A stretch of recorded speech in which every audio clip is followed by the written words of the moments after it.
ਗੱਲ ਉਹਨਾਂ ਤਸਵੀਰਾਂ ਦੀ ਕਰਦੇ ਹਾਂ ਜੋ ਪਿਛਲੇ ਕੁਝ ਦਿਨਾਂ ਤੋਂ ਸੋਸ਼ਲ ਮੀਡੀਆ ਤੇ ਲਗਾਤਾਰ ਵਾਇਰਲ ਹੋ ਰਹੀਆਂ ਸੀ। ਇਹ ਤਸਵੀਰਾਂ ਸ਼ਾਇਦ ਤੁਸੀਂ ਵੀ ਜ਼ਰੂਰ ਵੇਖੀਆਂ ਹੋਣਗੀਆਂ। ਇਹਨਾਂ ਤਸਵੀਰਾਂ 'ਚ ਇੱਕ ਸਾਧ ਸਾਰੰਗੀ ਵਜਾ ਰਿਹਾ ਹੈ ਅਤੇ ਉਸ ਦੇ ਕੋਲ ਬੈਠਾ ਪਰਿਵਾਰ ਹੰਝੂ ਵਹਾ ਰਿਹਾ ਹੈ। ਦਰਅਸਲ ਇਸ ਪਰਿਵਾਰ ਦਾ ਪੁੱਤ ਸਾਲਾਂ ਪਹਿਲਾਂ ਅਚਾਨਕ ਲਾਪਤਾ ਹੋ ਗਿਆ ਸੀ। ਪਿਛਲੇ ਦਿਨੀ ਇੱਕ ਸਾਧ ਪਿੰਡ 'ਚ ਆਉਂਦਾ ਹੈ, ਪਰਿਵਾਰ ਦੇ ਨਾਲ ਮਿਲਦਾ ਹੈ ਅਤੇ ਪਰਿਵਾਰ ਨੂੰ ਕਹਿੰਦਾ ਹੈ ਕਿ ਉਹ ਉਹੀ ਪੁੱਤ ਹੈ ਜੋ ਸਾਲਾਂ ਪਹਿਲਾਂ ਲਾਪਤਾ ਹੋ ਗਿਆ ਸੀ। ਪਰਿਵਾਰ ਇਸ ਪੁੱਤ ਨੂੰ ਜੋਗ ਛੱਡ ਉਹਨਾਂ ਦੇ ਕੋਲ ਪਰਤਾਉਣ ਦੀ ਅਪੀਲ ਕਰਦਾ ਹੈ, ਪਰ ਇਹ ਸਾਧ ਪਰਿਵਾਰ ਤੋਂ ਸਿਰਫ ਭੀਖਸ਼ਾ ਮੰਗਦਾ ਹੈ।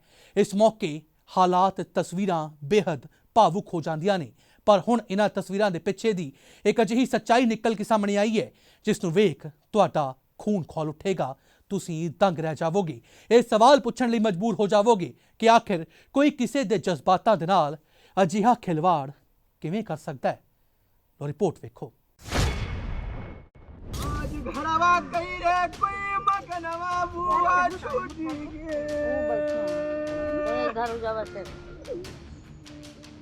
आज सकला लई रे कोई सुरातिया बदल गए बुआ। ਇਹ ਹੰਝੂ ਦਹਾਕਿਆਂ ਤੇ ਇੰਤਜ਼ਾਰ ਤੇ ਮੁੱਕਣ ਤੇ ਨਹੀਂ। ਇਹ ਭੀੜ 20-22 ਸਾਲਾਂ ਬਾਅਦ ਇੱਕ ਮਾਂ ਅਤੇ ਉਸਦੇ ਵਿਛੜੇ ਪੁੱਤ ਦੀ ਮੁਲਾਕਾਤ ਨੂੰ ਵੇਖਣ ਦੇ ਲਈ ਇਕੱਠੀ ਹੋਈ ਹੈ।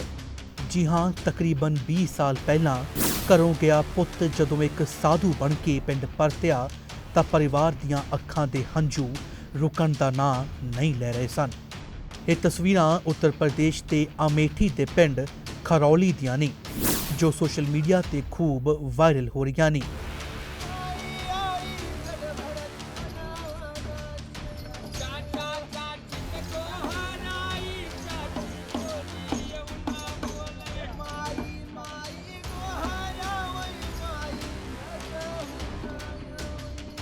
ਸਾਧੂ ਗਾ ਰਿਹਾ ਹੈ ਅਤੇ ਪਰਿਵਾਰ ਹੰਝੂ ਵਹਾ ਰਿਹਾ ਹੈ, ਪਰ ਜਦੋਂ ਇਹਨਾਂ ਤਸਵੀਰਾਂ ਦੀ ਸੱਚਾਈ ਤੁਹਾਨੂੰ ਪਤਾ ਲੱਗੇਗੀ ਤਾਂ ਤੁਹਾਡਾ ਖੂਨ ਖੌਲ ਉੱਠੇਗਾ।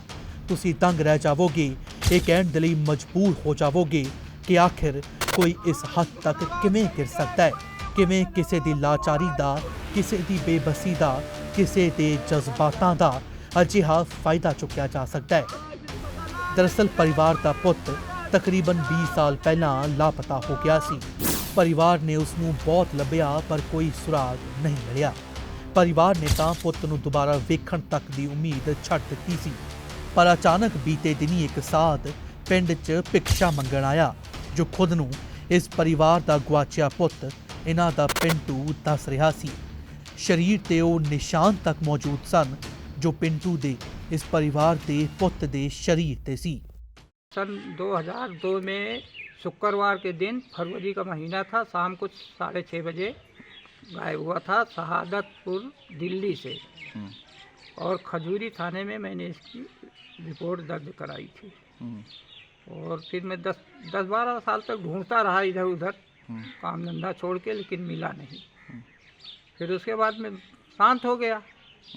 और अब फिर उसके बाद अभी 10 दिन पहले मुझे सूचना मिली फ़ोन पे कि कोई एक महात्मा आए हुए हैं, वो आपके बालक जैसे लग रहे हैं। तो हम गांव आए तो यहाँ सर फिर हमने देखा होगा तो बच्चा मेरा ही था।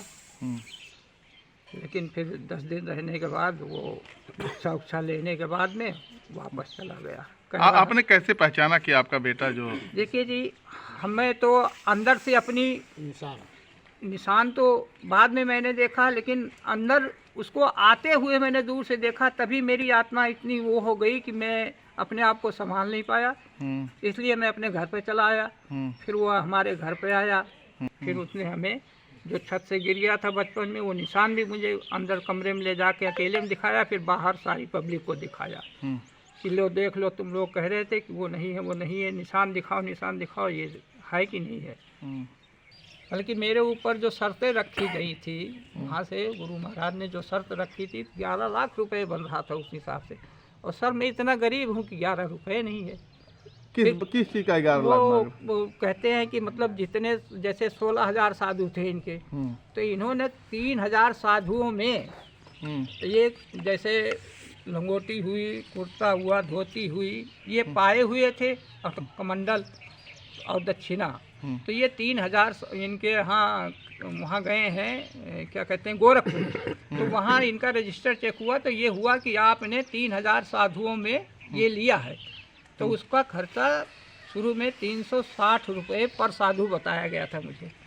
जो सर 3,000 साधु को जब हमने गूढ़ा किया तो हमारे बस से बाहर हो गया।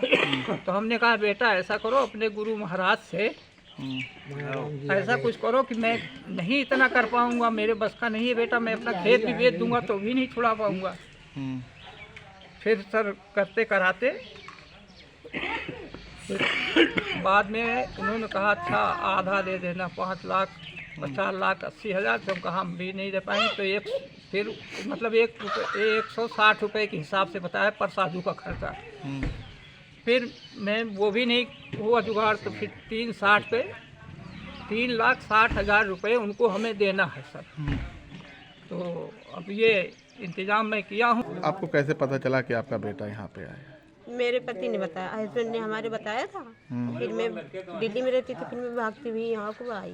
हाँ जी। तो आपसे बेटे से मुलाकात हुई, इतना दिन बिछड़ने के बाद मुलाकात हुई, कैसा रहा मुलाकात? मैं तो बहुत खुश हुई। हाँ कि मेरा 20 साल बाद बने, मैंने 20 साल बाद कितने परेशानियाँ झेले हैं। बेटे को रोका तो वो रुका नहीं, बोला मेरी ये मांग पूरी कर दो फिर मैं आ जाऊँगा। उनके गुरु महात्मा ने बोला था जाके भिक्षा लेके आओ। ਦਰਅਸਲ ਕੁਝ ਜੋਗੀਆਂ 'ਚ ਇੱਕ ਪਰੰਪਰਾ ਹੁੰਦੀ ਹੈ ਕਿ ਸੰਨਿਆਸ ਲੈਣ ਤੋਂ ਬਾਅਦ ਮਾਂ ਦੇ ਕੋਲੋਂ ਭਿਕਸ਼ਾ ਲੈਣਾ ਜ਼ਰੂਰੀ ਹੈ ਅਤੇ ਇਹ ਸਾਧ ਵੀ ਇਹੋ ਕਰਨ ਆਇਆ ਸੀ। ਜਦੋਂ ਉਸਨੇ ਮਾਂ ਦੇ ਕੋਲੋਂ ਭਿਕਸ਼ਾ ਮੰਗੀ ਤਾਂ ਮਾਂ ਦੀਆਂ ਅੱਖਾਂ 'ਚ ਹੰਝੂਆਂ ਦਾ ਸੈਲਾਬ ਉਮੜ ਆਇਆ। ਇਹ ਸਾਧੂ ਗਾ ਰਿਹਾ ਸੀ ਅਤੇ ਮਾਂ ਹੰਝੂ ਵਹਾ ਰਹੀ ਸੀ। ਪਰਿਵਾਰ ਪੁੱਤ ਨੂੰ ਜੋਗ ਛੱਡ ਉਹਨਾਂ ਦੇ ਕੋਲ ਵਾਪਸ ਆਉਣ ਦੀਆਂ ਮਿੰਨਤਾਂ ਕਰ ਰਿਹਾ ਸੀ। ਪਹਿਲਾਂ ਤਾਂ ਇਸ ਸਾਧ ਨੇ ਸਾਫ਼ ਇਨਕਾਰ ਕਰ ਦਿੱਤਾ, ਪਰ ਫਿਰ ਇਸ ਨੇ ਇੱਕ ਫੋਨ ਕੀਤਾ ਅਤੇ ਫਿਰ ਇਸ ਨੇ ਘਰ ਵਾਪਸ ਆਉਣ ਦੇ ਲਈ ਪਰਿਵਾਰ ਦੇ ਸਾਹਮਣੇ ਇੱਕ ਸ਼ਰਤ ਰੱਖ ਦਿੱਤੀ, 10 ਲੱਖ ਰੁਪਏ ਦੀ ਸ਼ਰਤ। ਇਸ ਨੇ ਕਿਹਾ ਕਿ ਘਰ ਵਾਪਸ ਆਉਣ ਦੇ ਲਈ ਉਹ ਜਿਸ ਮੱਠ ਦੇ ਨਾਲ ਜੁੜਿਆ ਹੋਇਆ ਹੈ ਇਸ ਨੂੰ ਉਸ ਮੱਠ ਨੂੰ 10 ਲੱਖ ਰੁਪਏ ਤੋਂ ਵੱਧ ਦੇਣੀ ਹੋਣਗੀ। ਇਸ ਨੇ ਬਕਾਇਦਾ ਮੱਠ ਦੇ ਗੁਰੂ ਦੇ ਨਾਲ ਪਰਿਵਾਰ ਦੀ ਗੱਲ ਵੀ ਕਰਵਾਈ। ਪਰਿਵਾਰ ਅਤੇ ਇਸ ਮੱਠ ਦੇ ਗੁਰੂ ਵਿਚਾਲੇ 3,60,000 ਰੁਪਏ 'ਚ ਸੌਦਾ ਤੈਅ ਹੋ ਗਿਆ। ਪਿਓ ਨੇ ਆਪਣੇ ਪੁੱਤ ਨੂੰ ਮੁੜ ਹਾਸਲ ਕਰਨ ਦੇ ਲਈ ਆਪਣੀ ਸਾਰੀ ਜ਼ਮੀਨ ਵੇਚ ਦਿੱਤੀ, ਆਪਣਾ ਸਭ ਕੁਝ ਦਾਅ ਤੇ ਲਗਾ ਦਿੱਤਾ, ਪੈਸਿਆਂ ਦਾ ਇੰਤਜ਼ਾਮ ਕੀਤਾ ਗਿਆ। ਪਰ ਫਿਰ ਇਹ ਖੁਲਾਸਾ ਹੋਇਆ ਕਿ ਇਹ ਨੌਜਵਾਨ ਪਰਿਵਾਰ ਦਾ ਪਿੰਟੂ ਨਹੀਂ ਬਲਕਿ ਇੱਕ ਠੱਗ ਨਫੀਸ ਹੈ। ਜੀ ਹਾਂ, ਇਹ ਖੁਲਾਸਾ ਹੋ ਗਿਆ ਕਿ ਦਰਅਸਲ ਇਹ ਠੱਗਾਂ ਦਾ ਇੱਕ ਟੋਲਾ ਹੈ ਜਿਸ ਨੂੰ ਇਹ ਪਤਾ ਲੱਗ ਗਿਆ ਸੀ ਕਿ ਇਸ ਪਿੰਡ ਦੇ ਇੱਕ ਪਰਿਵਾਰ ਦਾ ਪੁੱਤ ਸਾਲਾਂ ਪਹਿਲਾਂ ਗੁਆਚ ਗਿਆ ਸੀ। ਇਸ ਤੋਂ ਬਾਅਦ ਇਹ ਲਾਣਤੀ ਇਸ ਪਰਿਵਾਰ ਦੇ ਜਜ਼ਬਾਤਾਂ ਦੇ ਨਾਲ ਖਿਲਵਾੜ ਕਰਨ ਦੇ ਲਈ, ਇਹਨਾਂ ਦੇ ਨਾਲ ਠੱਗੀ ਮਾਰਨ ਦੇ ਲਈ ਇਸ ਪਿੰਡ 'ਚ ਪਹੁੰਚ ਗਏ। बताया गया कि कुछ दिन पूर्व साधु वेश में एक व्यक्ति आया जिसे हम लोगों ने अपना खोया हुआ बेटा समझकर कुछ अनाज तथा उनके द्वारा पुनः फ़ोन कर कुछ पैसे मांग कर ठगी की जा रही है। उक्त के संबंध में उनके द्वारा एक प्रार्थना पत्र दिया गया है जिस पर मुकदमा पंजीकृत कर विधिक कार्रवाई की जा रही है। ਦੱਸਿਆ ਜਾ ਰਿਹਾ ਹੈ ਕਿ ਨਫੀਸ ਦਾ ਇੱਕ ਭਰਾ ਵੀ ਅਜਿਹੀ ਹੀ ਇੱਕ ਠੱਗੀ ਮਾਰਨ ਦੇ ਲਈ ਪਹਿਲਾਂ ਤੋਂ ਜੇਲ੍ਹ 'ਚ ਬੰਦ ਹੈ। ਪਰਿਵਾਰਿਕ ਮੈਂਬਰਾਂ ਅਤੇ ਪਿੰਡ ਵਾਲਿਆਂ ਦਾ ਕਹਿਣਾ ਹੈ ਕਿ ਉਹਨਾਂ ਦੇ ਵੱਲੋਂ ਇਸ ਅਖੌਤੀ ਇਸ ਠੱਗ ਸਾਧ ਨੂੰ ਭਿਕਸ਼ਾ 'ਚ 13 ਕੁਇੰਟਲ ਅਨਾਜ ਦਿੱਤਾ ਗਿਆ। ਉਹਨਾਂ ਨੇ 1 ਫਰਵਰੀ ਨੂੰ ਇਸ ਝੂਠੇ ਇਸ ਲਾਣਤੀ ਸਾਧ ਨੂੰ ਪਿੰਡ ਤੋਂ ਵਿਦਾ ਕੀਤਾ। ਪਰਿਵਾਰ ਸਾਧ ਬਣੇ ਆਪਣੇ ਬੇਟੇ ਦੇ ਨਾਲ ਸੰਪਰਕ 'ਚ ਰਹਿ ਸਕੇ, ਇਸ ਲਈ ਪਿਤਾ ਨੇ ਇਸ ਨੂੰ ਬਕਾਇਦਾ ਮੋਬਾਈਲ ਵੀ ਖਰੀਦ ਕੇ ਦਿੱਤਾ। ਪਰਿਵਾਰ ਦੀ ਮੰਨੀਏ ਤਾਂ ਇਸ ਲਾਣਤੀ ਇਸ ਝੂਠੇ ਸਾਧ ਇਸ ਠੱਗ ਦੇ ਨਾਲ ਪਿੰਡ ਦਾ ਇੱਕ ਹੋਰ ਸ਼ਖਸ ਵੀ ਗਿਆ ਸੀ। ਬਕਾਇਦਾ ਇੱਕ ਵਾਹਨ ਦਾ ਇੰਤਜ਼ਾਮ ਕਰ ਪੂਰਾ ਸਮਾਨ ਉਸ ਦੇ ਵਿੱਚ ਲੱਦ ਇਸ ਨੂੰ ਵਿਦਾ ਕੀਤਾ ਗਿਆ। ਪਰ ਇਸ ਤੋਂ ਬਾਅਦ ਪਰਿਵਾਰ ਦਾ ਆਪਣੇ ਪੁੱਤ ਕਿਆ ਕਹੀਏ ਇਸ ਠੱਗ ਇਸ ਝੂਠੇ ਸਾਧ ਦੇ ਨਾਲ ਕੋਈ ਸੰਪਰਕ ਨਹੀਂ ਹੋ ਸਕਿਆ ਅਤੇ ਬੀਤੇ ਦਿਨ ਜਦੋਂ ਪਰਿਵਾਰ ਵਾਹਨ ਚਾਲਕ ਦੇ ਦੱਸੇ ਹੋਏ ਪਤੇ ਤੇ ਪਹੁੰਚਿਆ ਤਾਂ ਪਰਿਵਾਰ ਦੇ ਪੈਰਾਂ ਹੇਠੋਂ ਜ਼ਮੀਨ ਖਿਸਕ ਗਈ ਕਿਉਂਕਿ ਹੁਣ ਉਸ ਪਤੇ ਤੇ ਕੋਈ ਮੌਜੂਦ ਨਹੀਂ ਸੀ। ਫਿਲਹਾਲ ਪੁਲਿਸ ਨੇ ਮਾਮਲਾ ਦਰਜ ਕਰ ਲਿਆ ਹੈ ਅਤੇ ਮਾਮਲੇ ਦੀ ਜਾਂਚ ਕੀਤੀ ਜਾ ਰਹੀ ਹੈ।